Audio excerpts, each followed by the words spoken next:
22 May മാസത്തിൽ കേരളത്തിലെ സഹകരണ വകുപ്പ് മന്ത്രി ഈ രംഗത്തുള്ള സംഘടനാ നേതാക്കളെ വിളിച്ചു ചേർത്തു.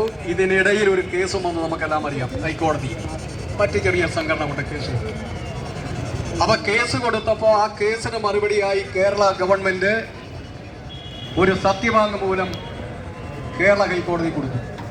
ഒരു റിട്ടയർഡ് ജില്ലാ ജഡ്ജി അധ്യക്ഷനായുള്ള ഒരു 5 അംഗ കമ്മീഷനെ വെച്ച് കേരളത്തിലെ സഹകരണ പെൻഷൻകാരുടെ അടിസ്ഥാനപരമായ പെൻഷൻ സമ്പ്രദായത്തിന് കാലാനുസൃതമായ മാറ്റം വരുത്തുന്നതിന് പുനഃക്രമീകരിക്കുന്നതിന് വേണ്ടിയിട്ടുള്ള നമ്മുടെ പ്രിയപ്പെട്ട MLA മുൻ മന്ത്രി ആന്റണി രാജു എത്തിക്കഴിഞ്ഞിട്ടുണ്ട്. ഞാൻ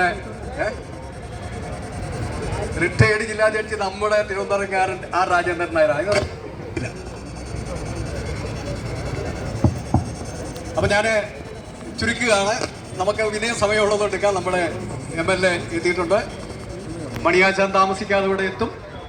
ഇന്നലെ അസംബ്ലി വെച്ച് ആരോഗ്യ പ്രശ്നം മണിയാച്ചാൻ അലട്ടിയിരുന്നു. ഛർദികളൊക്കെ വന്നു, ആശുപത്രിയിലൊക്കെ പോയി. നമ്മുടെ ഇവിടെ വിശ്രമത്തിലുണ്ട്, രാവിലെയും കണ്ടിരുന്നു, വരാമെന്ന് പറഞ്ഞിട്ടുണ്ട്. അദ്ദേഹത്തിൻ്റെ ആരോഗ്യ കാരണങ്ങളാണ് ഇങ്ങോട്ട് നമ്മുടെ എത്തിച്ചേരുന്നതിന് അല്പം വൈകുന്നത് എന്നാണ് നമ്മൾ കരുതുന്നത്. തീർച്ചയായും ഞാൻ പറഞ്ഞു വന്നത് 5 അംഗ കമ്മീഷനെ വെച്ചു. കമ്മീഷന്റെ അത് നടപ്പിലാക്കുന്നതിന് 2023 വരെ 2023 ജൂൺ മാസം 23-ാം തീയതി അധികാരത്തിൽ വന്ന കമ്മീഷൻ 3 മാസം കൊണ്ട് കമ്മീഷൻ റിപ്പോർട്ട് കൊടുക്കണമെന്നായിരുന്നു ഉത്തരവ്.